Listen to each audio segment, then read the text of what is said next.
Spill the cup. We're here to show you a few of the cool products that we finally have available on the marketplace.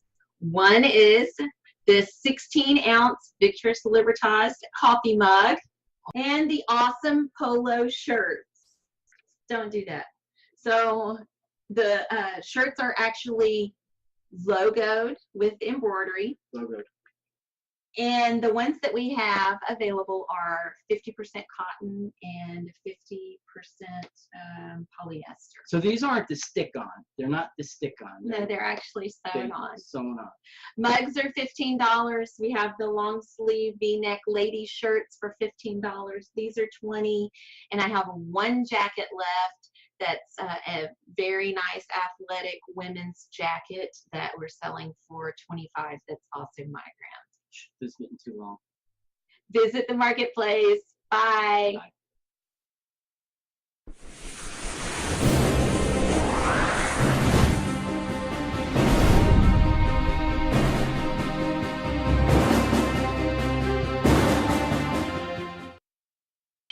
Hey guys, I'm so excited tonight. Our guest is a state superior court judge. She's an author, an advocate of our original republic, and an educator to so many through her website, AnnaVonReitz.com. We're delighted to have to our show tonight, Judge Anna Von Reitz. Hey, Judge Anna, how are you? Thank you. Good to see you. Okay, so Judge Anna, we have been fans of yours for so long, and thank you so much for being here. And we would like to start with you and I, like you said, we've been researching this kind of stuff for a long time, but we have a lot of newbies who have joined our channel. And so what we'd like to do is explain to them where we came from, where we are right now, and where we might be going as a civilization. Can you help us with that? Well, I can sure try. Basically, things got off track during the Civil War. Now, we have all been taught to call it the Civil War, but it wasn't actually a war. It was a mercenary conflict. And there's a difference. I guess the way to put it is that in a lawful war, there's a declaration and there's an end. There's a peace treaty. But in a commercial conflict where you've got mercenaries on both sides, it's not that clean-cut kind of affair. It's an illegal war, let's put it that way. And it does not have the standing or the repercussions or meaning of a true war. So what happened here in the 1860s was not a war. Even though that's what we call it, it's not. It's a commercial mercenary conflict. And the reason that we can be sure that that is true is that there was no formal declaration of any war by the Congress, ever, and there's no official peace treaty ending it either. Those two things which should be there aren't there. And I can pretty much definitively challenge anybody with $1 million reward to find an actual declaration by Congress commencing any war or any actual peace treaty ending it. So, and I don't want to interrupt, but do we have those on all of these other wars since? Yes. We do. Okay. All right. Good. But it's questionable that those wars were lawful either, because the entities that were involved that were actually making these declarations don't appear to be lawful government entities. They all appear to be corporations and operating as corporations. And when a government steps down and assumes the character of a commercial corporation, it loses all claim to sovereignty and becomes just another commercial corporation. So it would be like IBM declaring war on GM. Wow. Okay. That sort of thing. Right. Yeah. And, you know, that's sort of a war, by definition. That's kind of a euphemistic thing, like the war on drugs. And right. You know, wars on all these other things. War on terrorism. Mm-hmm. Yeah. Right. And basically they're just keeping this rolling forward. They're pretending that they're at war, but they're, no corporation can actually declare a real war. So what they're doing is basically doing a bunch of legalistic chicanery and semantic deceits in order to bring forward these false claims. And essentially the same thing happened with us and with our estates. After the war, the southern states were in ruins and the northern states were bankrupt, thanks to Lincoln. And the Grand Army of the Republic, which is what they called the Union Army, was in charge under a set of rules that were set up in 1863 called the Lieber Code. Now, the Lieber Code has since morphed into the Hague Conventions. And that's another whole story I won't go into, but essentially we have a situation where we have the actual states and the actual people and the actual government that we're owed, which we all think of as the United States, right? Mm-hmm. Then we have the municipal United States, which is a government that was allowed to Congress under the original Constitution to rule over the Washington, D.C. municipality. Okay, so they were given the right to have their own oligarchy take control of Washington, D.C., which they then parlayed into an international city-state. So they have their own little bailiwick over there, which is called the municipal United States. And then finally we have the territorial United States, which is still run by the military. Wow. Okay, and we grew up and we're blissfully unaware of all this, right? Right. So we've got three different governments. One, the United States of America unincorporated. One, the United States municipal, and one, the territorial. And all these things are happening all around us all the time, and they're all feeding off of us because they all get their money from us, right? Right. Mm-hmm.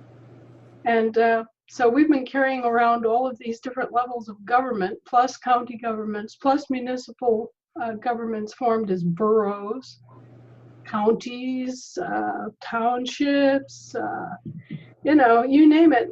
And last but not least, they're trying to foist off a regional government on us too, through the United Nations. Mm. So each one of these levels of government goes out and they play a game. It's really kind of funny because what they do is they describe you or they describe your property. And they infringe on your common law copyright in order to do it. And by describing, I'll give you an example with property. Say that your house is identified as 911 Spring Street, okay? And it also has another property description that the tax assessor gives it, which might be 19-2014, plat number AB of the Springfield County Plat, okay? Mm-hmm. Or it might be a municipal designation like Lot 12, Block 3 of the Fairyland Park subdivision. They keep changing all these different descriptions. That's what they're foreclosing on. They're not foreclosing on your house. They're just the descriptions, the locations that they have. Ah. Wow. Yeah, they just copyright this description and then they arbitrarily claim that that's theirs and they have the copyright to the description, right? Oh. So they put that in as a title like a title to a book. Yeah. Right. And they foreclose on that title. Huh. Interesting. It's arbitrary and it's all just chicanery. It's all fraud. And it's the same thing that they've done with people, though, too, right? Oh, absolutely. Can you go through that a little bit with birth certificates and all that kind of deal? Right. Well, they do the same thing with the birth certificates. What's supposed to happen is that when a baby is born, the parents are supposed to give notice to the community and copyright the name, basically nail down the common law copyright of the child's name by recording it. notice I said record it. Record is land jurisdiction. Registering anything puts it in the sea jurisdiction. Huh. But because our parents didn't know this, weren't told this, they don't do it. You know, they might write your name down in the family Bible, and that does create a record, but that's not a public record of you holding your own name and everything, right? So instead, what happens is that the hospital posts your given name in a birth announcement, right? Mm-hmm. And if after however long, a week, 2 weeks, whatever, nobody comes forward to claim that baby, the hospital then turns it over as a abandoned vessel, right? Mm-hmm. Abandoned name, and it gets registered by the state of organization, basically Department of Health and Human Services, and you're considered a ward of the state, as if you had been left on the hospital's doorstep, right? So now they've copyrighted your given name. And on your birth certificate, you will see that the actual name is all capital letters, and that's how you name a corporation, a corporate entity. It could be a cooperative, could be an estate, could be a trust of any kind, a foundation, a C Corp, S Corp, LLC. All of those things are named with all capital letters. So when you see that birth certificate, you'll notice that there's your actual birthday, right? Mm-hmm. And then there is a file date, which is always a few days or a week or two later. Well, the birthday is the record of you being born, right? And the birth date is the record of the thing, the estate or the public transmitting utility or the cooperative or whatever else being registered, right? That's its birth date. Wow. So this birth certificate has two functions. Its first function is as a insurance indemnity receipt. When they seize your property, they have to insure you against loss and damage. So when they prolong your property like this and step in as it's called a usufruct, where they make use of your assets for their benefit, they have to insure you against loss or damage. Okay, so your birth certificate is an indemnity insurance receipt, okay? And the other thing it's a bond. Yeah. Now, a lot of people are confused about what bonds are. A bond is an IOU. Mm. It has no value but what you give it, okay? And they figure out using accounting and actuarial tables how much money you might be expected on average to make in a lifetime. And they bond your estate for that amount. And that includes your labor, whatever you might accrue as a homeowner or, stocks, blah, blah, blah, okay? So they put out this IOU out there, this bond in your name, the all capitals name, the estate name, and then they sit back and they benefit from trading that, from putting insurance policies and collecting on that. One of the most repulsive things they do is they take your money that you spend on taxes and things of that nature, and they take out a life insurance policy on you so that when you die, they get paid. Wow. Incredible. So, Judge Anna, do you have a birth certificate, or have you remedied this in some way for yourself? Well, because it's an insurance indemnity receipt, it's actually a very good tool for you once you figure out their game. So now you know what a birth certificate is. Okay. Now you go and you get that birth certificate authenticated. And that is a process of going to the state secretary of state with a birth certificate and saying, okay, I want your office to authenticate that this is genuine, actual birth certificate. Okay. So the state secretary of state goes through and they go, oh yeah, everything checks out. Boom, they stamp it. They put a cover sheet on the birth certificate you got from Vital Statistics. And then next you take it to the United States Secretary of State, in this case Rex Tillerson's office, and you do the same thing. You say, hey, I want this authenticated. And they go through the same process and they put their cover sheet on top of it. So what you get back at the end of the day is the 3-page document. It has the US Secretary of State's verification that it's a genuine article.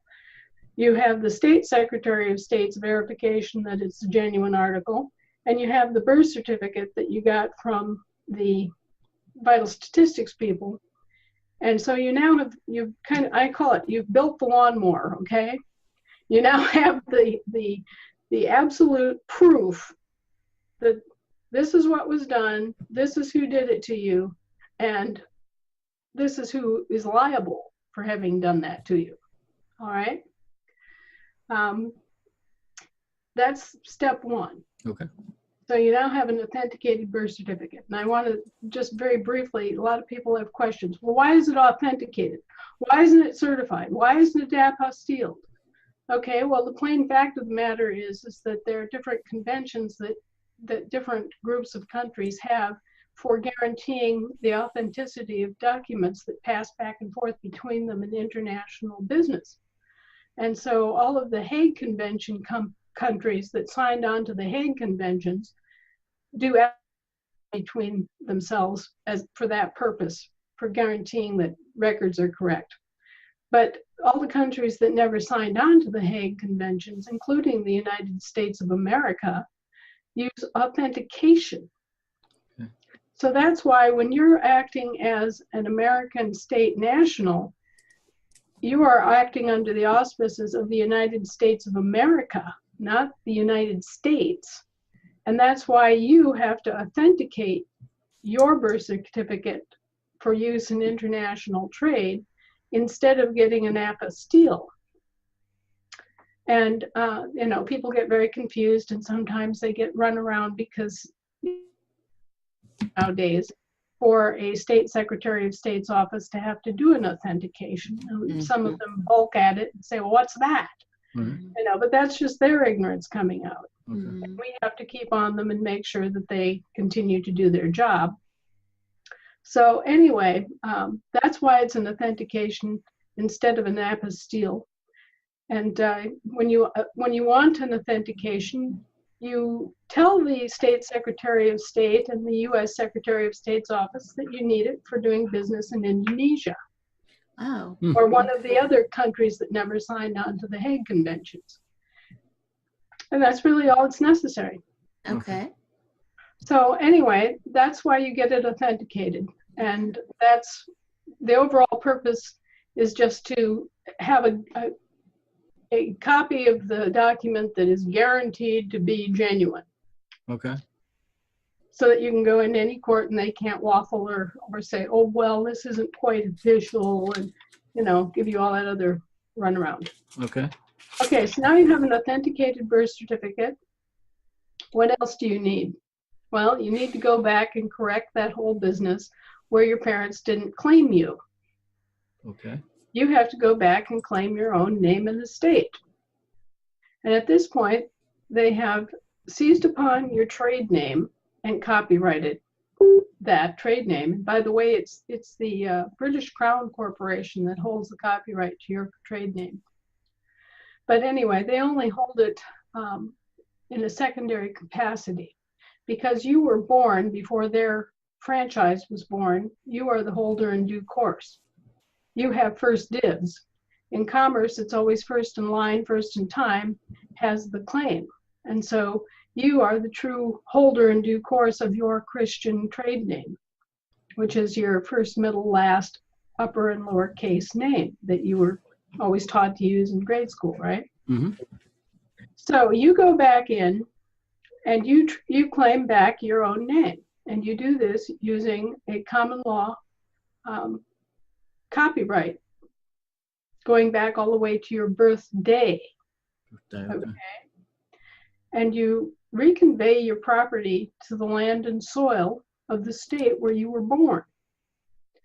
Now, we have a form called a certificate of assumed name that does all this, plus it gives you a standing writ of habeas corpus established on the public record.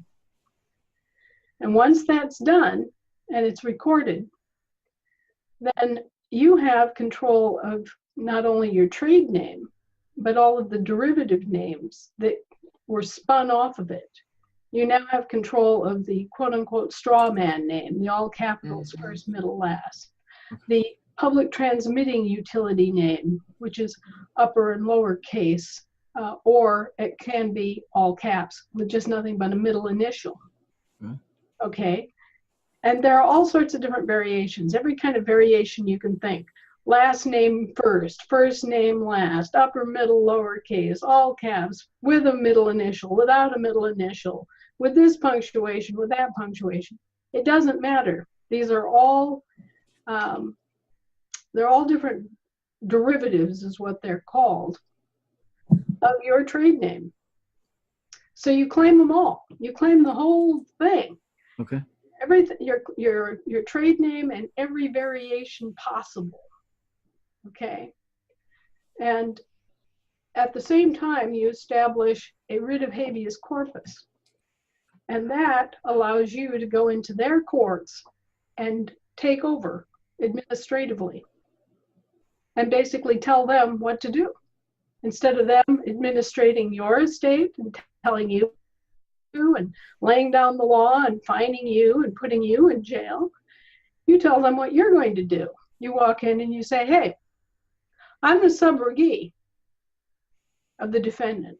I'm the priority creditor. I am the paramount security interest holder. And guess what? You're not. So now that we have it straightened out about who I am and what my role is, I am owed all the bonds that the prosecutors brought forward, and I want all charges eliminated. There's not a thing they can do about it. Boom. Yeah. That's it.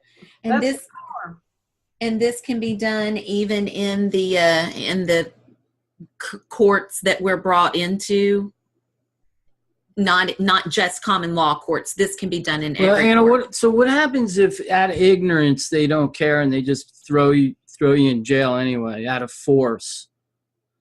Well, we have examples of that happening, and there are some very ignorant judges out there. Most judges realize that what they're doing in these courts is not anything to do with actual law, that it's just an administrative process. But there are some that are corrupt, and there are some that are ignorant. And we do wind up with some cases of them in one way or another presuming and imposing upon people under false presumptions and false pretenses. Okay. However, we now have enforcement. Excellent. Tell us about the enforcement. Yeah, because I had heard a previous interview with you talking about needing to do this one county at a time. Is that correct? Well, yeah, we still need to do that in order to restore our true government to its full function and glory. And we need to get our duffs up off the couch and form it's called a county jural assembly. County jural assembly. Okay. Okay. Now you'll remember in the Constitution, it says you have the right to peaceably assemble, right? Yes. Mm-hmm. It doesn't say peaceably associate.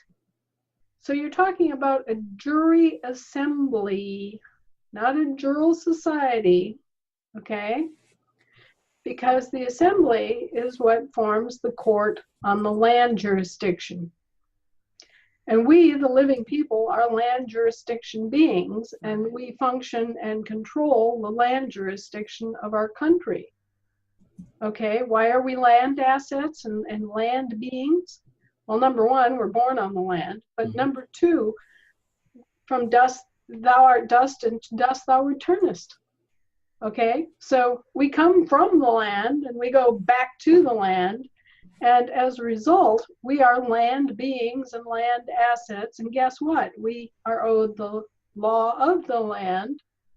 All right, you have to kind of step back a little bit and think about this in terms of land and sea.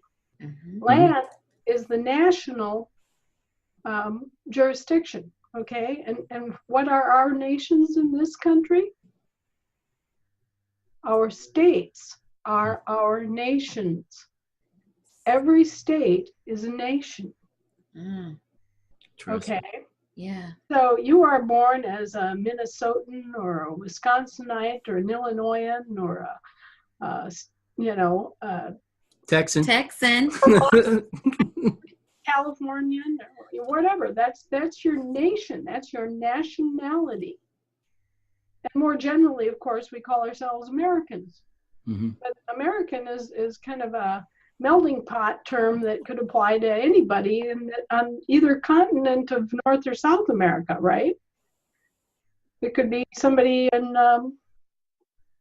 you know, Venezuela. Mm-hmm.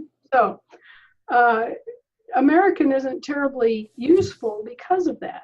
Hmm. It's much more to the point when you're talking about your nationality to look them right in the eye and say, hey, I'm a Minnesotan. I'm a Texan. Interesting. Yeah. Huh. Okay, that's my nation. And this is my nation state. Okay, the actual land that you're standing on is your nation state. And you have control of your national land jurisdiction. Okay, so that's something that Americans have to remember too. Over the years, it's become very common. Consider yourself kind of all together, right? Mhm. That there are no separations or differences and it's all just one big thing. But that only happens in international jurisdiction. What happened is that the original states saw the benefit of delegating some of the responsibilities, combining and then delegating those responsibilities. So what they did is they formed essentially what we would recognize today as a holding company, an unincorporated holding company called the United States of America. Okay? Right. This holding company held all of the states' international jurisdiction, both on the land and on the sea. Ah. Okay? And out of this slush pile of international powers, right? Right. They delegated 19 of those powers to the United States. Okay? So the United States was a separate government controlled by Britain. All right? They came in here as purveyors of governmental services. And so their entire role was to come here and provide us with good faith service, to provide us with these 19 services, governmental services, which they're called powers, right? But the exercise of those powers results in a commercial service contract. And that essentially is what the Constitution did. It set up that whole deal where it set up the United States government, right? Set up the commercial service contract, delegated those 19 powers so that that entity could provide those 19 services, right? And the United States of America retained all the different powers that were not specifically enumerated Huh. and granted, okay? So the USA stands above the US and always has. The United States of America, which is an unincorporated body politic and an unincorporated holding company, has always had the primary role and responsibility over the US. And that's the way it's designed. And that's why you have Amendment 10, which says all rights that are not specifically delegated are retained by the states and or the people, right? That's why you have the 10th Amendment. Mm-hmm. Okay.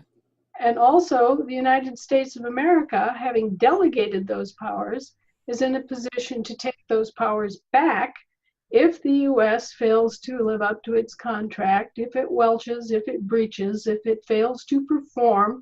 We have the ability and the responsibility to say, you know, Joe Blow, you had a contract with us, you didn't do it, you didn't do what you said you were going to do, you went bankrupt, we don't accept the successor to your bankruptcy. I mean, put yourself in the position of okay, I liken it to a condo association. You're familiar with how condos work, right? Mm-hmm. You have something that looks like a large apartment complex, but every quote unquote apartment in there is actually its own little world, its own little house within this larger framework. Well, it's the same way with the states and the USA, okay? So you go out and you hire somebody to take care of the condominium grounds, the jointly shared grounds, right? You got this company that comes in and they trim the trees and they take out the garbage and they do the snow plowing and all that other stuff, right? They provide these services. Like, does it sound like the 19 enumerated services? Yeah, yeah, sure it does, doesn't it? Huh. So they're out there, they're doing their job, and then boom, that company goes bankrupt. All right. So what happens? Well, I can tell you what did happen. The company services went bankrupt, and then another company showed up, was booted up by the same exact people, okay? Another company was booted up.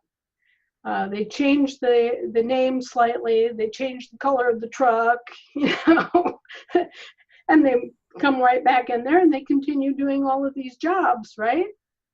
And if you don't object, then a process of assumpsit takes place. Mm-hmm. They just assume the contract and they continue on doing the work, but it's a different company. And that's what's been happening here. So who's failing? Like the Federal Reserve? Is that one of the entities that you're talking about?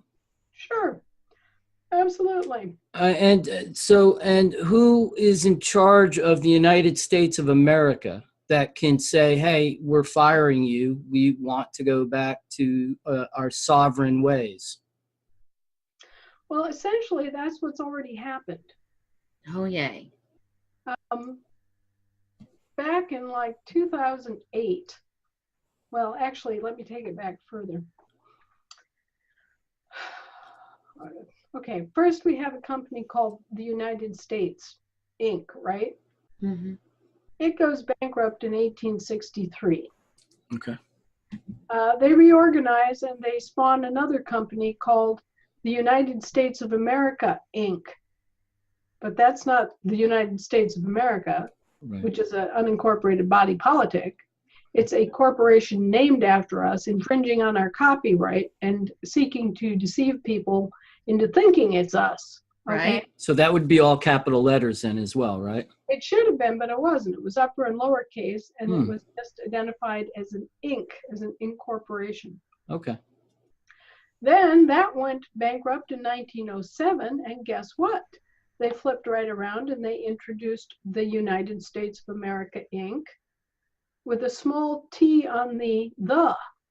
They changed the name just a tiny bit. Oh, you got to be kidding me. This is I'm fun. not kidding you. This is the kind of chicanery that we've been dealing with. Okay. Wow. Okay, so the company that was formed right after the Civil War, during and after the Civil War, went bankrupt in 1907. The perpetrator, the next one in line, was the United States of America with a small t on the, and that went from that bankrupted in 1933. So there's a period of time there when the small t version was operating from 1907 to say 1933, and then it went bankrupt. And then we got the United States with United States all caps, and that too is another incorporation, but this was a municipal corporation. of the Washington, D.C. Municipal Corporation and the District of Columbia. Okay, so you've got all these different providers of these services, and they are charging us for all these services, right? Yeah. And they're just running wild. I mean, Yes. there's nobody minding the store. Right. The service providers are just selling us whatever services they want to provide for us, and charging us on our estates for all these services that they are just racking up. So, you know, it's gotten to the point where they were charging us for the service of incarcerating us. Yeah. I mean, isn't that what's going on right now, though? Yeah, So that's what I was going to say. is that what our government is right now? That's a service for us. Is our government a service for us that we're paying? What those rascals, those vermin, were trying to do? This is incredible. They were setting up a situation similar to Nazi Germany, where they were going to come in here. They were going to claim all of our property and assets. They were going to kill us off by the millions and collect the life insurance policies on us, and then collect all of the quote unquote abandoned property, all the dead people, right? Then they leave behind all this abandoned property.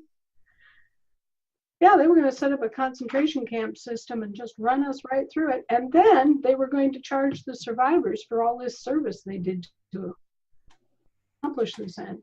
That's incredible. And most of the people just buy it hook, line, and sinker. Well, I wouldn't have known until it was right on them. Yeah. But thankfully, there were some of us that were awake. And we had seen what went on in Nazi Germany. We recognized the signs of it. And, you know, when they got down to buying millions of body bags and building 800 FEMA camps and started running railroads to them and buying billions of rounds of ammunition and distributing it to privately owned subcontractors like DARPA and FBI and FEMA and all these other alphabet soup agencies, which are not government, they're just subcontractors of government. Then we raised our hands and we said, no, enough of this. This is not going to happen. We're going to expose you from here to breakfast and go after you. So this happened around 2008. Is that what you're saying? Well, what happened is all this started actually with the end of the bankruptcy of the United States of America Incorporated, with the small t version that FDR booted up or bankrupted back in 1933. That came out of bankruptcy in 1999. And at that point, we raised our hand and said, hey guys, we're going home. We're back on the land and we're not messing around with you anymore. And the next 20 years were various actions that were taken to object. You know, it was during this time that we went all the way to Rome and banged our dish on the floor like angry dogs and wound up talking to the Pope and doing all sorts of other things. And getting all sorts of paperwork done at The Hague, and various groups around the country got organized to resuscitate their counties and their states. And all this has been going on. I mean, it's been happening here for 20, 30 years, and it just has gotten to the critical mass where enough people are informed so that they're concerned and they're actually taking a much more serious view and taking personal action. And during that time, the abuses of the courts and of the police and the subcontracting agencies have gotten worse. Yes. And the propaganda on the TV and radio has gotten worse. Yeah. And the, shall we say, the cognitive dissonance between all the Yankee Doodle Dandy land of the free stuff and the actual gut-wrenching fear that many people have felt when approached by the IRS or the FBI or some of these other agencies like BATF. it all sounds very hollow all of a sudden, doesn't it? You realize that you're being coerced and you're being victimized and that your rights are not being respected and that these people are on your soil causing trouble for you and you are employing them. Right. Right. Okay? So, since when does my gardener get to boss me around? I would like to know just exactly what is the basis of this premise that you think you can come in here and tell me what to do when I'm paying your salary? Hello, America! Yeah. So, Anna, let's circle back real quick because I don't think a lot of people, well, some people don't understand that. So our court system is, we're talking about admiraltime law. Is that correct? Maritime. Maritime law. Okay, if you think about it in terms of land and sea, maritime is the interstice between the actual sea and the land, right? There's that intertidal zone. That's maritime. That's commerce. That's the Merchant Marine Service, okay? You heard of the Merchant Marines? Mm-hmm. Okay, these guys have their own law, their own thing going on. Right. And then you have Admiralty. That's the high seas. That's out away from that intertidal zone where you're actually out outside of any country's sphere of influence and you're in true international jurisdiction and that's all under the Queen. Oh. Right. So do we have that here in the United States? Absolutely. Okay. That's part of our court system now, correct? Our legal system? It's part of their system. Right. And we wind up we get sucked into their court system via their franchises. Have you ever studied magic at all or any of that at all? Because there's a thing in the tradition of magic called a poppet, like a voodoo doll. Yes. Well, the straw man functions like a poppet or a voodoo doll. They use it like a handle to grab hold of your assets and control you and your assets without actually addressing you. And that's how they get away with it. Because there's no law against raping, pillaging, murdering, and stealing from a corporation, a fiction, right? And they're all dealing in fiction. So no, you can't say, oh, you harmed my fiction because the fiction doesn't exist, right? So how do you bring them back into reality? You claim the copyright to your trade name and all of its derivatives and all of its punctuations and all of its variations. And then you sit back and you go, hey, I'm the subrogee. I'm the priority creditor. So basically you're saying claim yourself back. Yes. Claim your name and estate.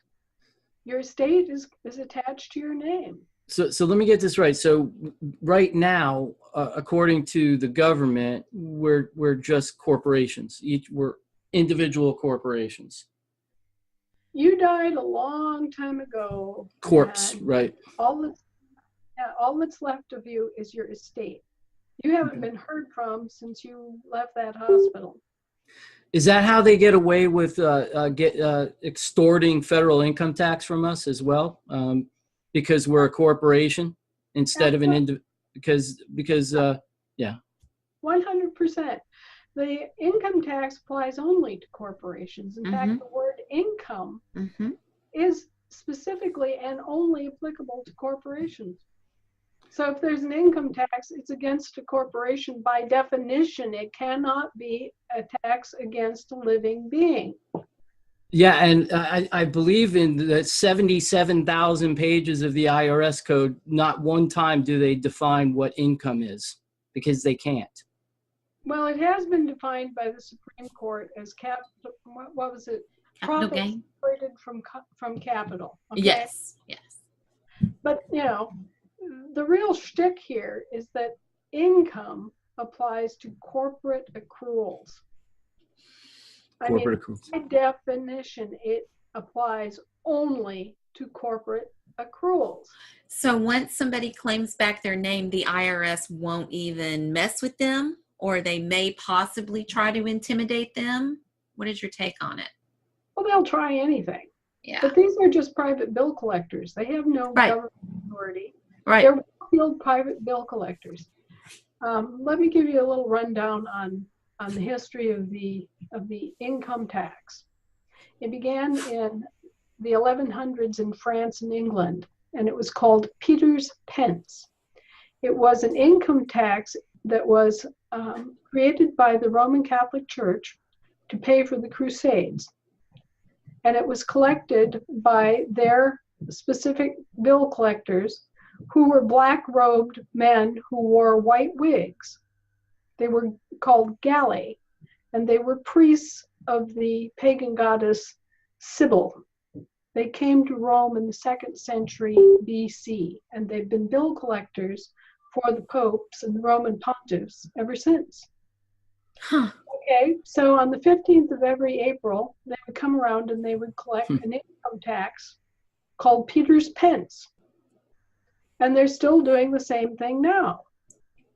Only they're doing it through the Internal Revenue Service, and they are using judges and barristers. And you'll note that the British barristers still wear white wigs, Yeah. just like the galley. Yep. So it's all connected all across the history. And if you start studying the history, you'll see that nothing much has changed. Mm-hmm. And that income tax has been illegal in America ever since, but it's not illegal in the U.S. Mm-hmm. You see? Yes, right. Yep. Okay. So they can't charge us, the living people, anything, but they can charge our corporate person Yeah. however much they want, as long as you let them have a corporate person. And you also educated me a little bit via email. I mean, there are specific names that people need to really pay attention to, such as person, man, woman, and human. So I wasn't aware of the human. Would you tell our audience what human means? It means the hue of man, just like a color has a hue. Mm-hmm. Okay. Color All right. man. All right. So it means the color of man in the sense of color of law. Yes. It appears to be a man, but isn't. And so you don't want people calling you a human, because among other definitions that you'll find if you look in old Admiralty law dictionaries and stuff, you'll see that one of the definitions of a human is a monster, right? Like a straw man, Mm-hmm. right? Okay, something that appears to be a man but isn't. And so, what immediately comes to my mind is Sasquatch. You're not even sure it exists, but if it does it have rights? Mm. And why should it have rights? Maybe it's Interesting. dangerous. Maybe it's actually an animal. It only appears to be a man, right? Wow. And I'm for animal rights, and that I don't think anything should be cruelly treated, right? But I'm not going to go out and stand there and stake my rights on a claim that is questionable. I want my natural and unalienable God-given rights. Thank you. Yeah. Anna, this is fascinating information. When were you awakened? When did you start studying this? I started studying this back in the 70s when I caught a broadcast, and I always thought it was C-SPAN, but it couldn't have been C-SPAN. It must have been the predecessor to C-SPAN, because it was during the confirmation hearings for Nelson D. Rockefeller as Jerry Ford's vice president.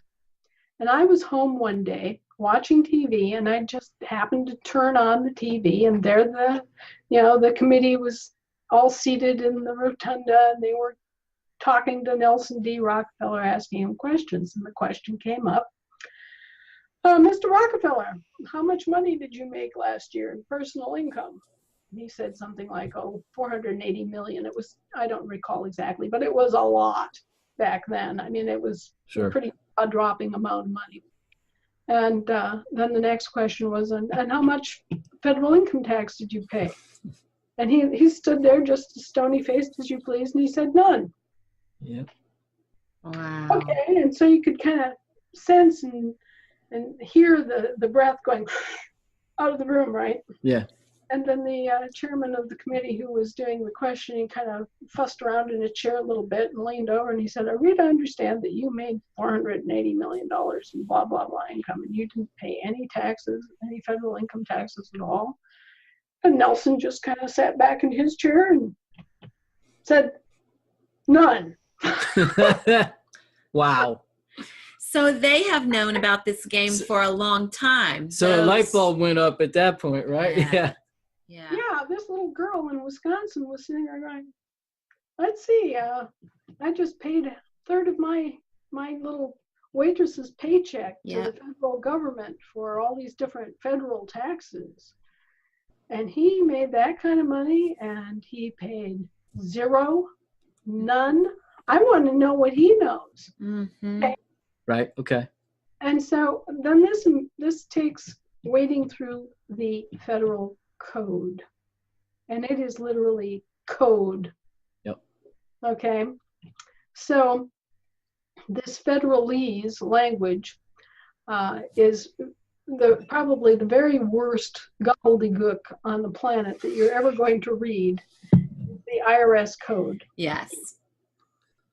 And throughout the IRS code, referred to as a non-resident alien. And for most Americans, it would never ever occur to them that they were by any means a non-resident alien.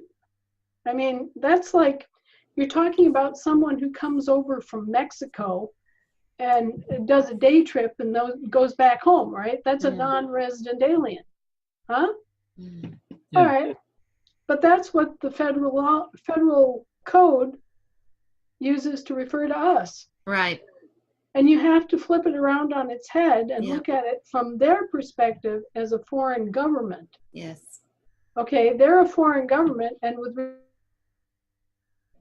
you're reading their code now. You are a non-resident alien. Mm-hmm. So first you have to catch on to things like that as you're reading this gobbledygook, which is, deliberately and horribly deceptive and convoluted and just utterly messed up. Yeah. Intentionally. Yeah. Right. So I slogged through 125,000 pages of that. And by the time I got done with that, I had an education in federalese. And so I still was clinging to my rather naive belief in America, land of the free, right? Mm-hmm. And I realized that I was being bamboozled somehow, and I had a pretty good idea that it wasn't good and that it was something that I, had caught on to some of it. And at that time, let's see, this is probably about 20 years afterward, I was running a commercial art gallery. And my husband's an artist. He's a very fine artist. He's a member of the Oil Painters of America. So, he's up there and has been for a long, long time. We had our own art gallery. So I was a good little person. I made up all these questions about a change that we were looking at, an expansion for our business. And I had questions about how that would affect taxation. And I took all these questions into the local IRS office and made an appointment with the top dog at the IRS office. And I went into the office and asked all these questions, got answers, and wrote them down. And at the end of the interview, I said, okay, well, I think I understand this.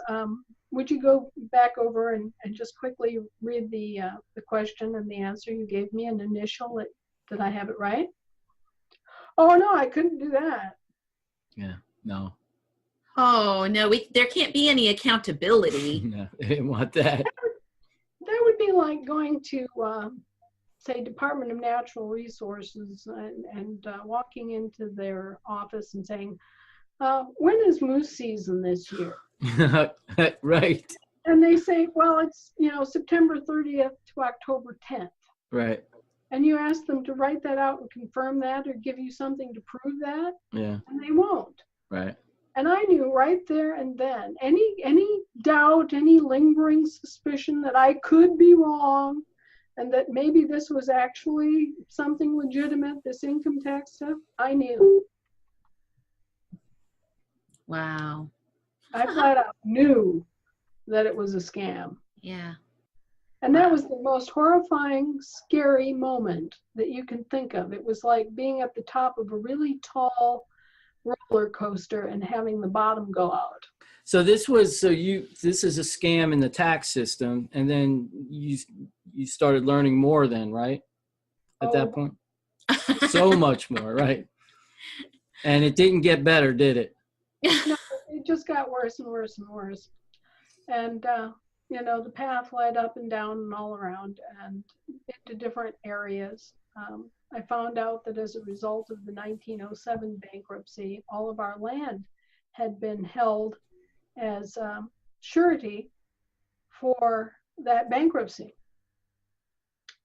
They came in and they laid claim to all of our land, and they parceled it out either as residential, industrial, or agricultural. And they took a title on all that land, all of it, as a surety for the bankruptcy that started in 1907. When that bankruptcy of 1907 settled in 1953, the rats said, oh, well, we can't possibly know who this land actually belongs to anymore. So they put it into two giant land trusts. Department of Agriculture, and one went to the Interior Department. The private land that had been private land was glommed up by the Department of Agriculture, and the public lands was glommed up by the Department of the Interior, and it was managed by Bureau of Land Management. Okay, so actually they took title to all of our land as surety for their debt. And then they made a false claim of abandonment and rolled it all over into trust.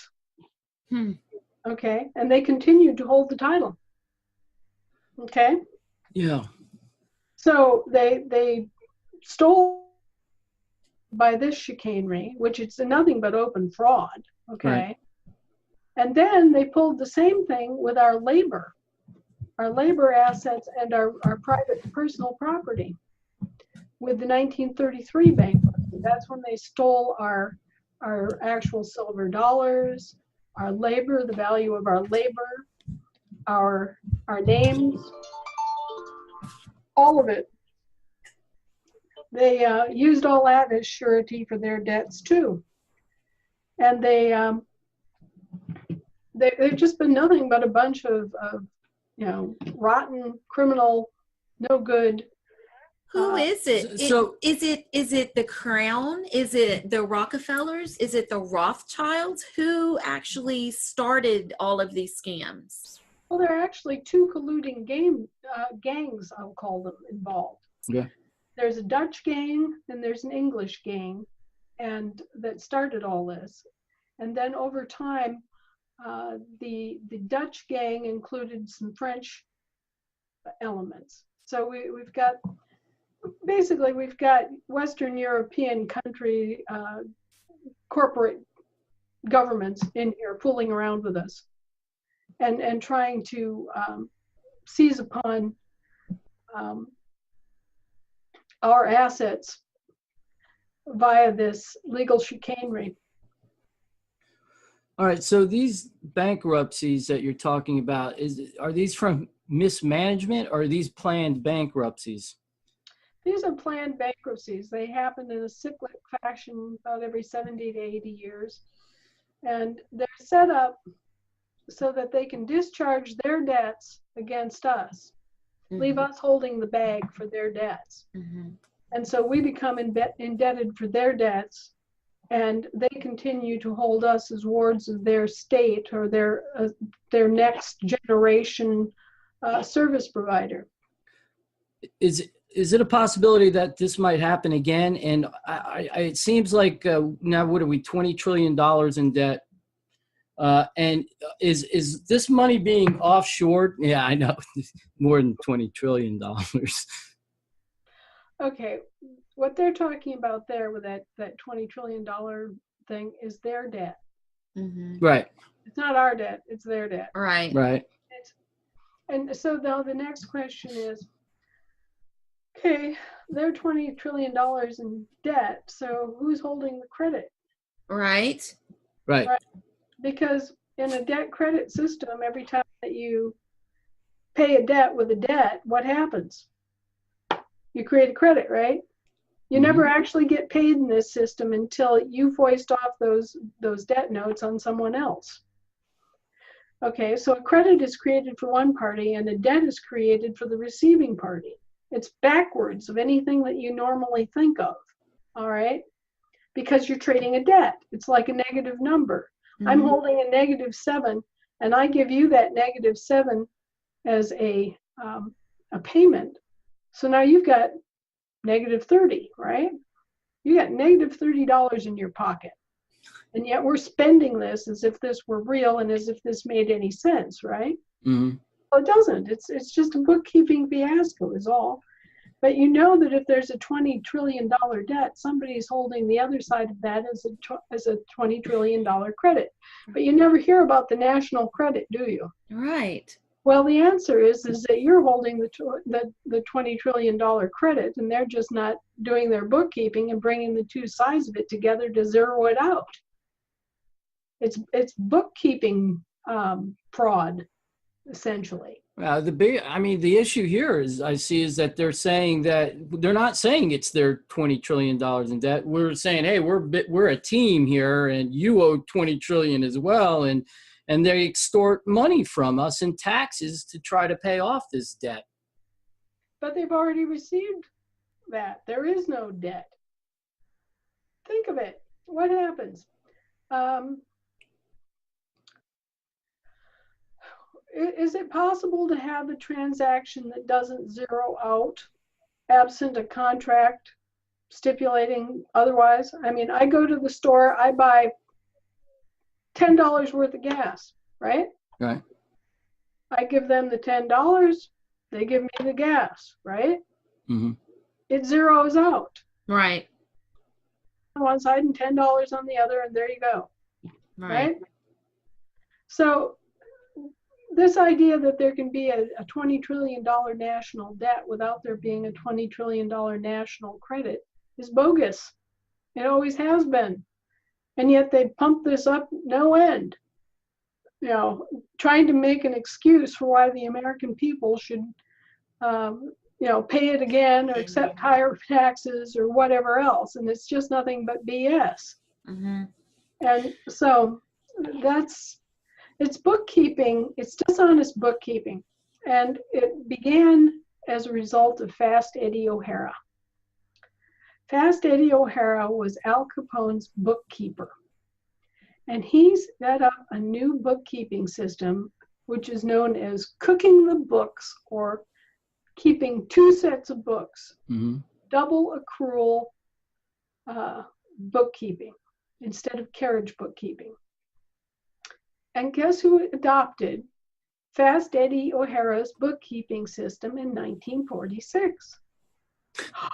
The United States. The government. The General Accounting Office switched over to double accrual bookkeeping, and they haven't kept a straight set of books ever since. So they were indicting these people, but then they said, hey, that's a good idea what they're doing. Right. But we'll indict them, and then we'll do what they're doing. Right. Pretty incredible. Yep, the FBI found out about Al Capone's bookkeeping system in the 1920s, and by 1946, the government corporations had adopted it. So Nice. What we've talked about up till now is pretty bleak, but there's good news, right? Do you see good news in the future? There's been an awakening, right? Here in the last 10 years or less. Well, let's see. An awful lot of people have started taking charge of the IRS, and they're no longer the bully boys they were as a result. Because when you're well informed and well armed, and you know where the bear went in the buckwheat, and you know how to write a letter, you can claim your exemption and kick them right out of your life. And you can even do it 10 years retroactively. Hmm. You have no obligation unless you are a federal employee or a federal dependent. And basically what that means are there are certain people that are legitimately federal citizens. Right. People who are in the military, military dependents, federal civilian employees, their dependents, people that are really legitimately, truly wards of the state, like people who are in insane asylums. You know, this is who this applies to, and also, unfortunately, which is how this all began, Black Americans. After the Civil War, they were never granted actual state citizenship. The rotten, no good Governmental Services Corporation that booted up in the wake of the Civil War came in and claimed title to the Black slaves that had been, the plantation slaves that had been supposedly freed. Wow. The British Crown came right back in after the fact, claimed title to them, and what happened is that although private slave ownership was outlawed, public slave ownership had just begun. And it was actually from that all the rest of this has happened. Okay. Because we were not sharp enough to figure out what these rats were doing and object to it and put a stop to it. They re-enslaved the Black people, the plantation slaves, as public slaves. Then they extended this to all federal employees after us. Hmm. And they've been able to work this by controlling the courts and by controlling the banks. Talking about banks, what do we see as far as the future of the monetary system? Yeah, I would Globally. like your opinion on cryptocurrencies and the cashless society that we see inevitably coming in. Well, okay, I don't believe in money. I never have. To me, it's a ridiculous concept. It's just absolutely stupid. You know, give me this little piece of metal stamped with something on it and tell me that that's worth 3 bushels of wheat. Yeah, right. To who? How? What? Right. This makes no sense. And I used to go around and around and around with one of my friends about the paper in your wallet. And I'd take it out, I'd have this bill in front of him, and I'd say, look, this is just paper. Right. I mean, it doesn't even make good toilet paper. You can't write a note on it. It's useless. It's worthless. What are you doing? What are you thinking? You're slaving your life away for this? Right. Mm-hmm. Stupid. Mm-hmm. Well, and it is. It's just more flim-flam. It's more, what I call it, idolatry, because what happens is people don't have the sophistication and the discernment to make a distinction between a symbol of value and actual value. Whatever it is that's being used as the symbol of value becomes synonymous with the actual value in their minds. Right. And that's a logic mistake of major proportions that then offers the opportunity for flim-flam artists and con men to come in and profit themselves. And so I think the entire concept of money is useless. And I think that this is just part of a greater problem in that I keep encountering people who can't think. And because they can't think, they can't feel. And because they can't feel, they can't properly value anything. Hmm. And this is a scary, gigantic problem worldwide. Now, if you stop and you observe, you know that you never feel anything except from what you think. Thought always precedes a feeling. You have to think something in order to feel anything. Okay? Well, if your thinking is wrong, your feeling is wrong. All right? And if your thought and your feeling is wrong, then you don't have a basis to judge the value of anything. I mean, how else can it be that we don't value a human life? Yes. How is that even possible? It's because our head is screwed up. It's because our feelings are not there as they should be. I mean, we have to retrain ourselves to think, which will then allow us to feel. And when we get our thinking and our feeling together, then we'll be able to look around and say, oh, what's really valuable? Why is it valuable? Yeah, that ensures a proper action. Whenever your thinking is correct and your feeling is correct, then the correct action follows. Yes. Yeah, Right. I agree 100%. Our value system is all screwed up. Yeah. I completely agree with that. And what's important, and our priorities are messed up as well. However, I was just, somebody in Cambodia or somebody in China, I might want their product. So how do you do commerce without money in that sense? We've only had one quasi-successful monetary system in the history of the world, and that was based on precious metals. Yeah. Right. But the problem with that, as I said, is that people mistake the symbol of value for the value. Mm-hmm. Right. And whatever you choose, whether it's gold, silver, or peanuts, is the standard of value. Whatever commodity you choose as to establish that benchmark against, is going to be subject to hoarding and manipulation of all kinds, and counterfeiting, and blah, blah, blah, blah, blah, blah, blah. And also, you're going to set up a situation where whoever has that particular commodity is going to dominate and control and benefit, and everybody else is going to suffer. So, it doesn't matter whether it's OPEC with the oil, or it's the Queen of England with the gold, or if it's, Joe Schmo who's controlling all the Telluride. It just doesn't matter as long as it's based on a commodity or even a basket of commodities. This is the kind of runaround we get. And we also have the problem of inelasticity. And I don't know if you ever stopped to think about that, but one of the big things that happened in the 19th century was that gold and silver, there's only so much. Mm-hmm. And as a result, these problems accrue when the need for a medium of exchange exceeds the supply of that.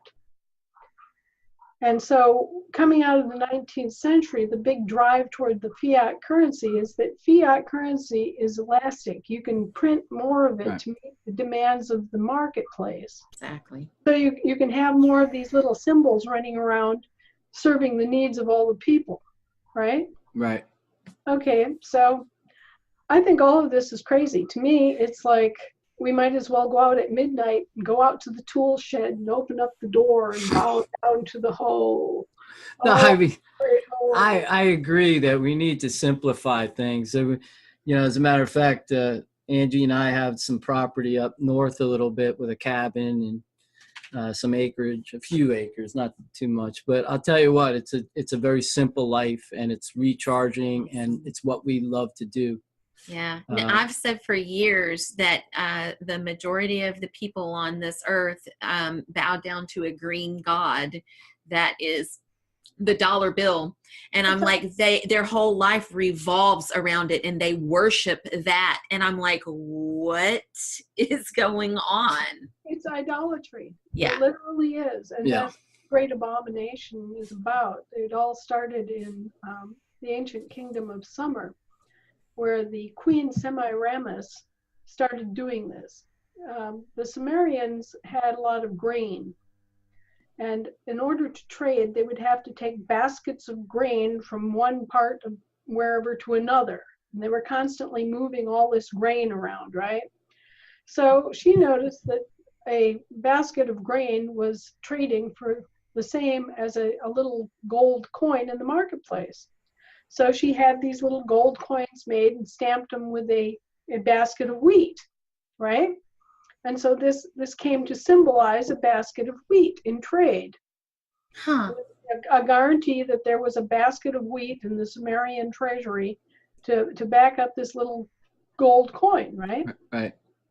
And then we had the Sumerian version of inflation, where suddenly it's the same little gold coin, but there are 2 baskets of wheat on it.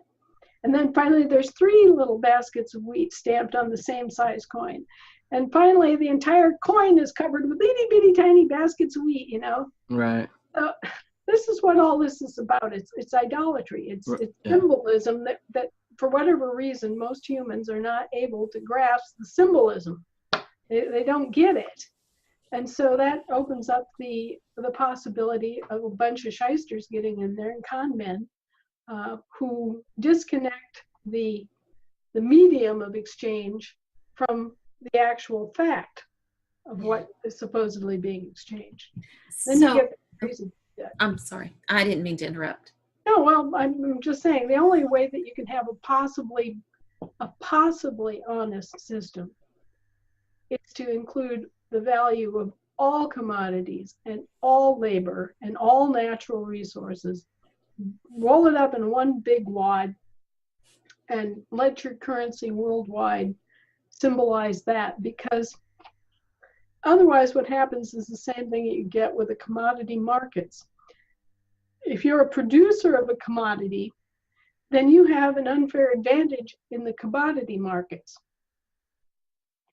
And it doesn't matter what commodity it is, because you can sell futures, you can hedge your bets, you can set your prices, you can get together with your buddies and manipulate the market if you have enough market share.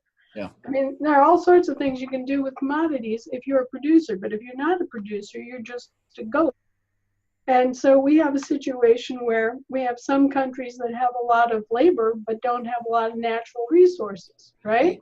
Right. And they're the goats. They're always the ones that are standing behind the 8-ball here.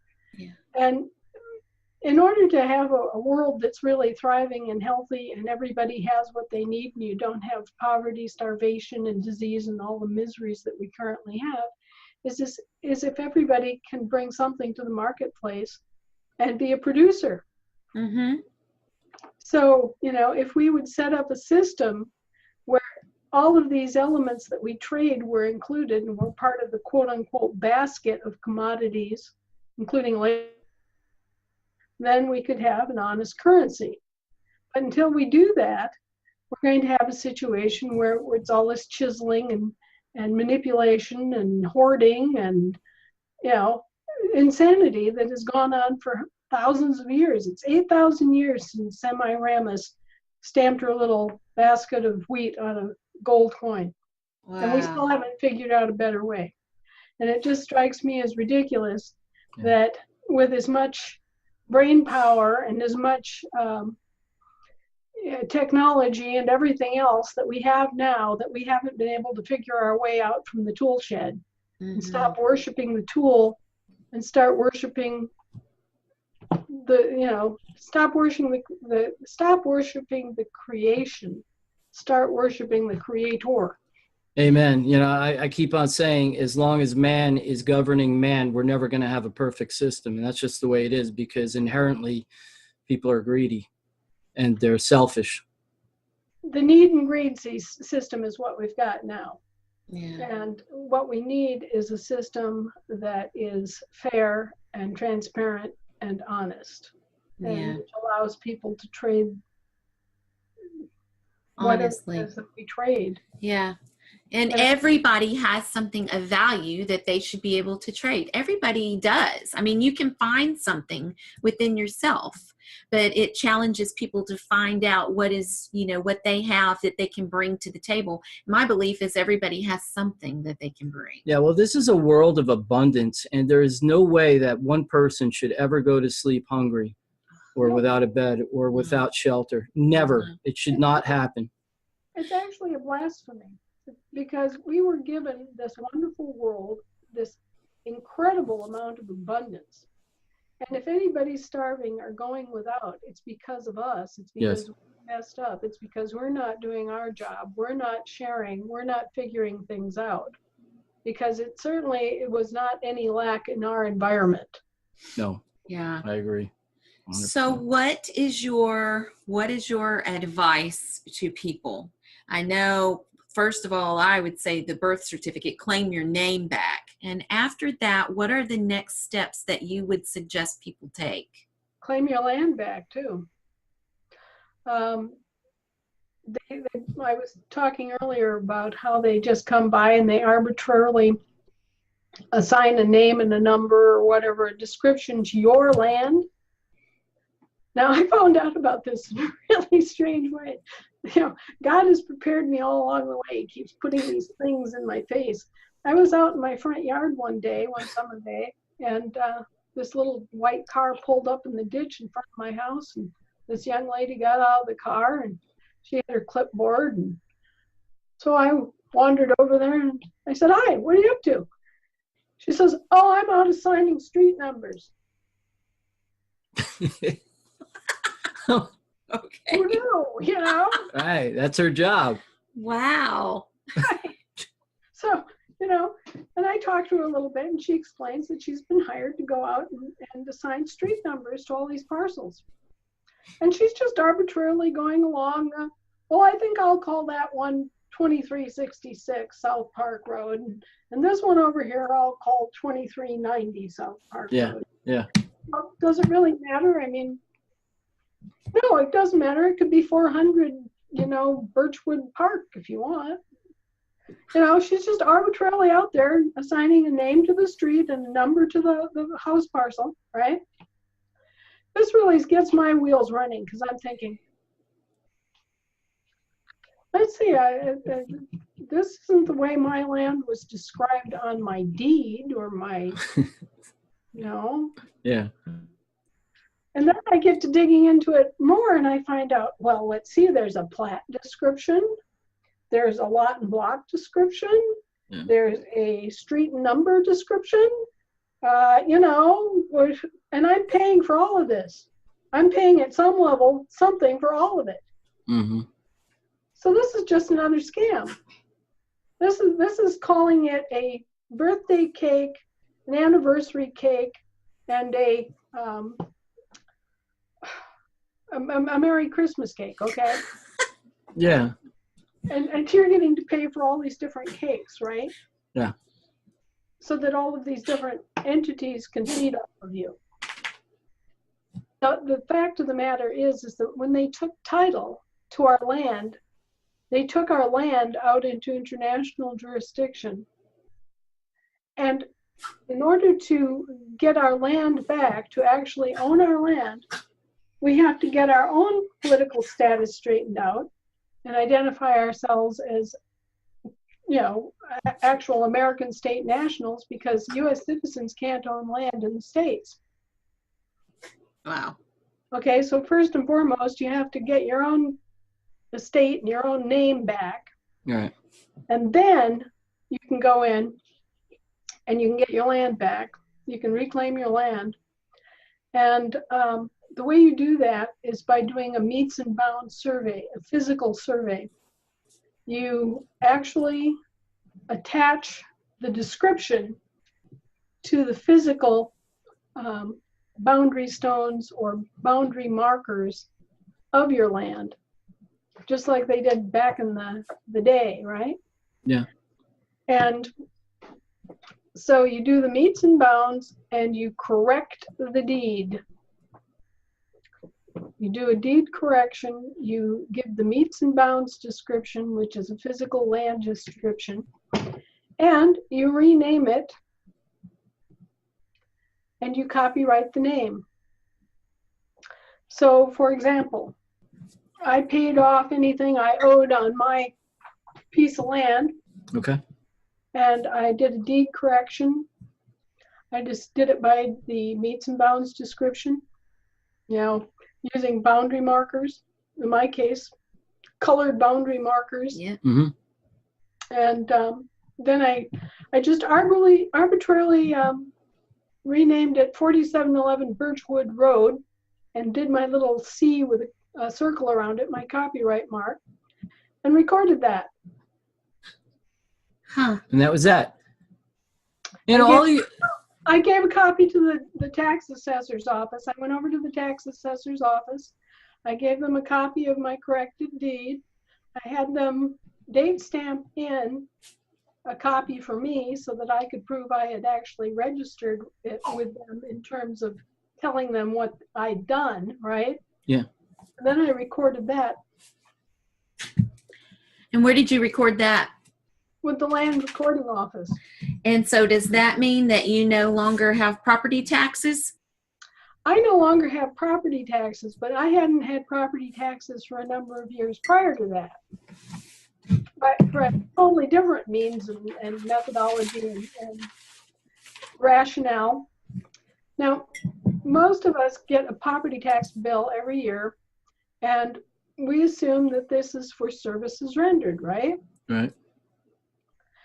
Well, we think about snow plowing and sanding the roads when they're icy and cutting the ditches and keeping the utility lines clean, all these different kinds of things, fire service areas, blah blah, that are provided by the government, the local government, right? Yeah. Okay. So this is years ago.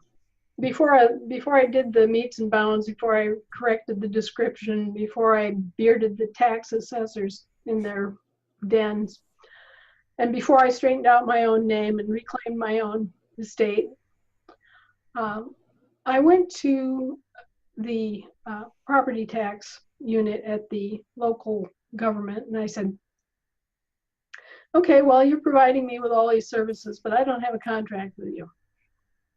So I want to straighten this out.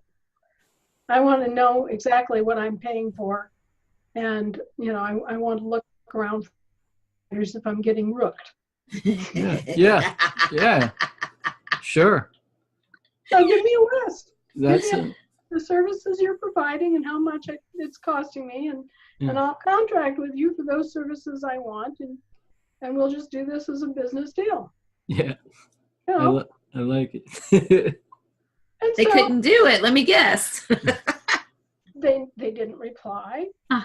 30 days later, I sent them another registered letter. Hey, I made you this offer. I realize that you are providing services. I don't want to be unfair or cheat anybody or anything. I've made the offer to look over the services you provide and it makes sense for me.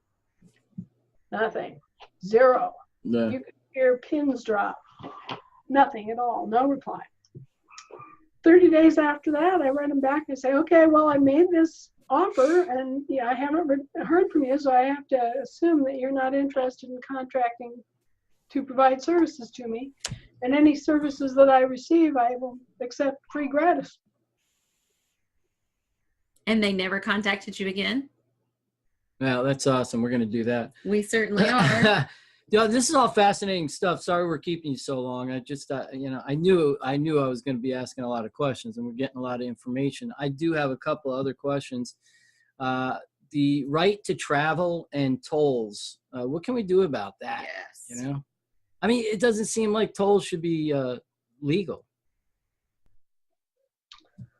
Not if okay, here's the deal with tolls. They sell off an interest in a road that has been funded by public funds to a private investor, and they put up a toll for the use of that road. Now the question is, did the people that sold that road have the right to do so? And do they have the right to the land underneath the road? And the answer is almost always no. No. So it's another bogus, make a buck scam by the corporations. Okay, so that's something that will probably be done away with here, but not a real high priority at the moment. Right. The other thing, the right to travel, you have the absolute right to travel. The motor vehicle code was never designed to do anything to interrupt that, ever. The motor vehicle code was excused, and the excuse for the motor vehicle code was public safety, and the use that certain companies get out of public roads to make private profits. For example, a taxi cab company or a long distance trucking firm or a courier service would be examples. These guys make their living off of using a public resource, right? Right. And so that's why they were taxed, and that's why they were regulated, and that's why they were licensed. Anytime you have a license, you are applying to do something that would otherwise be illegal. Right. Right. That's right. Because they are drivers of vehicles, correct? Yeah, they are. They're doing this as a profession. Yes. To make money. Yes. That's benefiting from a public resource. Right. Okay. That's not fair, right? Right. But me going down to the grocery store, that's just me going down to the grocery store. That's me in my private little vehicle going to the grocery store for my private business. It has nothing to do with making any profit off of anybody or anything. It's just me traveling. And they have no right to say boo about that. Nobody has any right to say boo about that. So you're right. You have the absolute right to travel. Now, I have kind of mixed emotions about driver licensing in that I don't approve of licensing it, for Joe Average.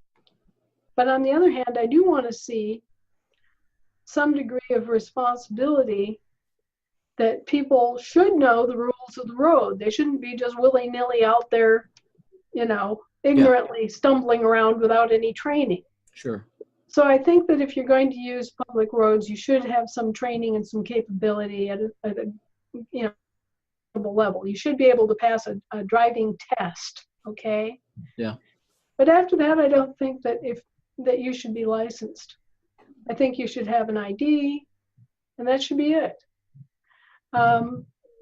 Technically, we're only required to give our name and our address as an identification. So now people come to me all the time because they're being harassed. They're being pulled over, and they're afraid of being pulled over, and they're afraid of the police, and blah, blah, blah. Well, it's actually their own darn fault, because you can, well, in my case, I just put a little label on my driver's license, and that flags them right there. Okay, I'm not a federal citizen. I'm not using the roads for any, profit gain. Okay, I'm retired from all that. Yeah. Okay, so I have a little label front and back on my driver license which says retired. That's it. Bye, folks. And anybody at any age can retire from any obligation of citizenship. Citizenship cannot be imposed upon a person against their will. It is a major league war crime to do so, involving piano wire around your neck and firing squads. So, they cannot impose citizenship on you. They cannot steal your nationality. You are actually holding the cards. You just don't know that you're holding the cards. Yeah. And it's the same thing with your car. You are exempt. Your private vehicle, your private car, your auto is exempt if you say it is. If you get Z plates, the regulation of the vehicle code that exempts your own car, your truck that you're not using for commercial purposes is regulation Z. So you go to the DMV and you say, I want Z plates. And they have a little sticker. It's a black and white sticker. It says Z. And it has a number. Right. And you put it on just like you put on other tags, the renewable tags, right? This is a one-time only. Put it on, boom. That identifies it as a private car that you're claiming your exemption. And then they won't bother you. And any state offers this? How much do the Z plates cost? They cost a little bit more than the renewable, I paid $200 for mine. Okay. And normally I would be paying $160, say. A year. And anybody can apply for a Z plate, a Any sticker? American, any American. Oh, so we have to go through what you went through to become our. No, they will give you Z plates. They'll give you Z plates anyway, because it doesn't matter. And then do you have to get your car inspected and get the tags renewed and all that? Well, And if now, anybody gives us a hard time, we're going to tell them that Anna told us we could. call Judge Anna. Call Judge Anna because she said we could. Just look up the motor vehicle code. I'm doing it. I'm doing it. Of course we're doing it. By the way, this is so much information. Like I'm taking notes. Yeah, each one of we're gonna have to have you back on multiple times if you would, please. She's got limited time though. I know each one of these subjects is like at least 2 hours long. So we have just touched the surface on a lot of these things, which brings me to this. You have a website with a lot of this information, right? That we can learn from.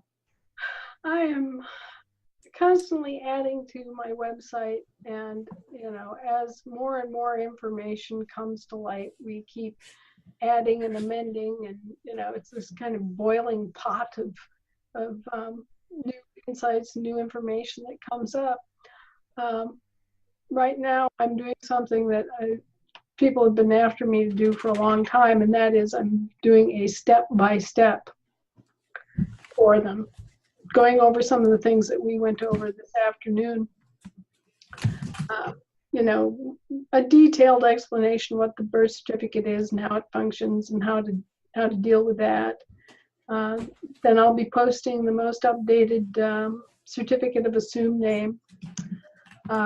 If we had more money, we could do more. As it stands, we've ferreted out the state session laws, not the statutes, the session laws that govern the common law copyright of assumed names. And we found them in Alaska and Washington State and a few other states. But because these are federated states, what is true in one state has to be true in the other. Okay, so you can go ahead and do the claiming anyhow. So we're going to post the certificate of assumed name, the latest and greatest. And people can use that as a template, just take out my name and, redo it in the same style and use your own name and your own address and whatnot. Either record those or send a record copy to yourself.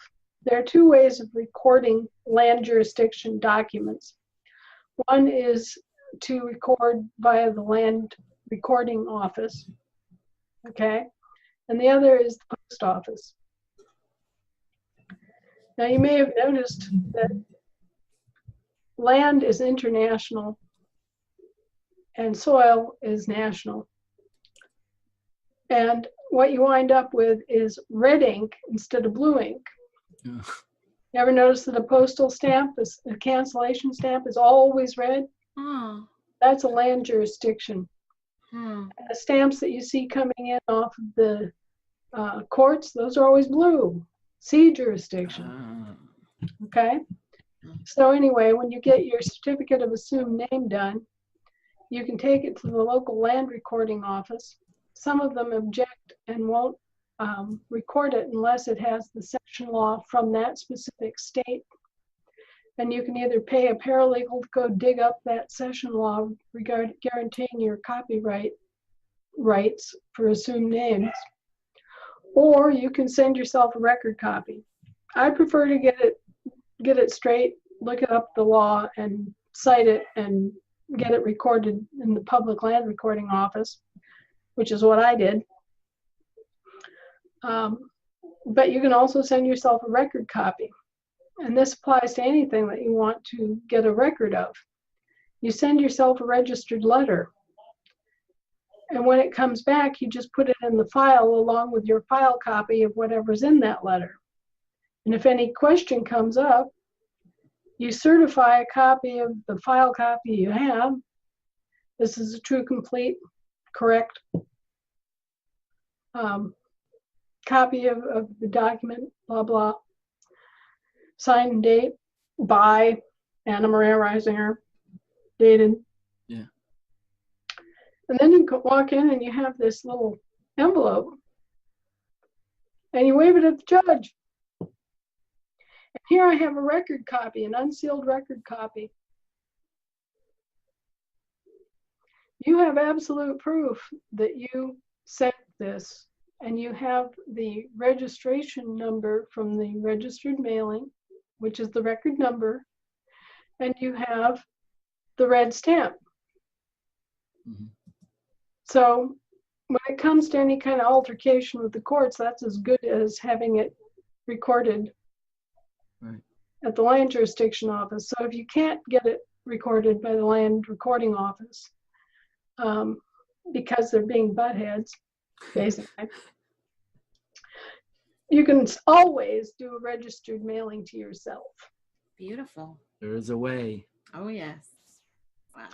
Incredible information. Well, we've kept you so long. I'm gonna let me end up by saying this, because you have alluded a few times that there's a lot of changes coming up, and what changes are coming up. I mean, I know we could go on for another hour, but just high level changes that are coming up.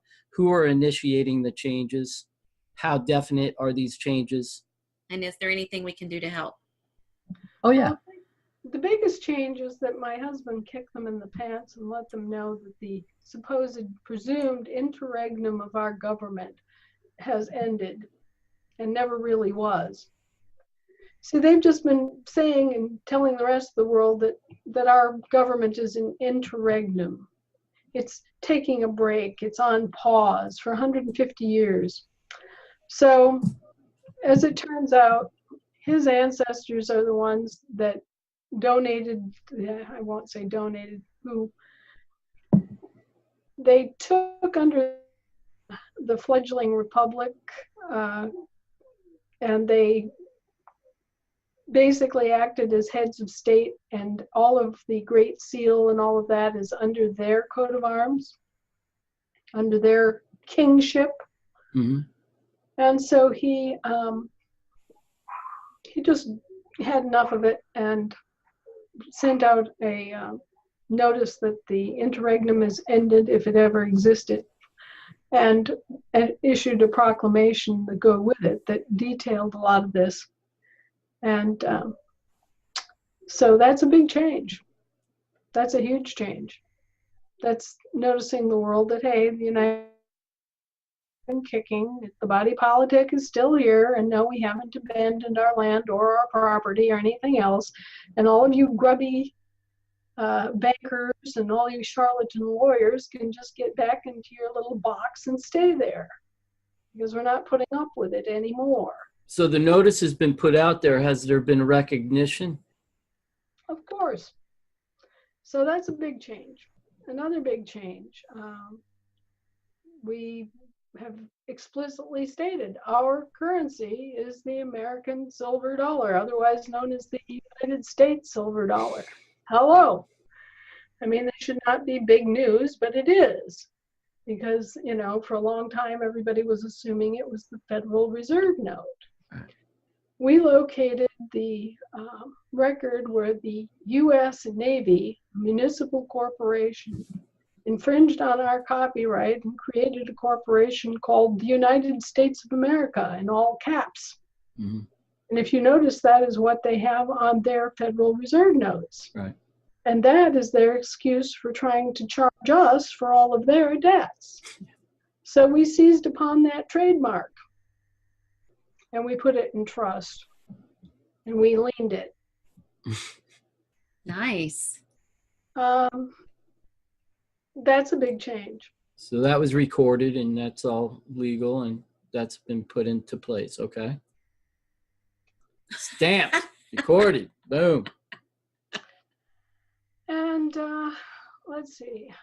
So when is this going to affect the common person? Individuals. My neighbor. When's my neighbor going to? Believe me, as soon as you all get your paperwork in order and learn how to use it, you're going to be driving these judges absolutely crazy. They're going to run off the bench. All these bill collectors, the IRS, they're going to get back in their little box. they're going to be bang on their box. So I'm seeing the IRS go back Yeah, into I their am box. too, I'm seeing actually. them go back. Yeah. so this is individual empowerment you're talking about. You're talking about one person at a time taking back their ownership back their rights. Yes. Okay, I got you. Because I like it. everybody should be responsible for their own actions. We are self-governing. That's right. Bingo, you got it. Oh, I got it. Did you see that light bulb that went over my head all of a sudden? Right. It's so bright in here. Yeah. Right. So you got to get busy and self-govern. Oh, yeah. I got you. Well, we're getting busy tomorrow with self-governing. I like it. Oh, Judge Anna, thank you so much for all the information you gave us. And thank you for all your time. We know that you have limited time, so we really appreciate you coming in. And we'll definitely want you back on at some point. You're a breath of fresh air, and you're so much knowledge, and our audience is just going to love you, and we all thank you so much. Take care. I hope I helped. You did. Didn't confuse people too much. It seemed like you were very clear with everything. I understood everything clearly. And I took a lot of notes, and I'll put those in the description, and we'll also direct them to your website, which will be a big help. Yeah, well, see if you can drum up some extra donations for us, because right now we're really hard tacked, and I know it's Christmas and everybody's looking at taxis and everything else, but I've got $7 in my account to take care of 20 people. Now tell people how to donate. I have a PayPal account Okay.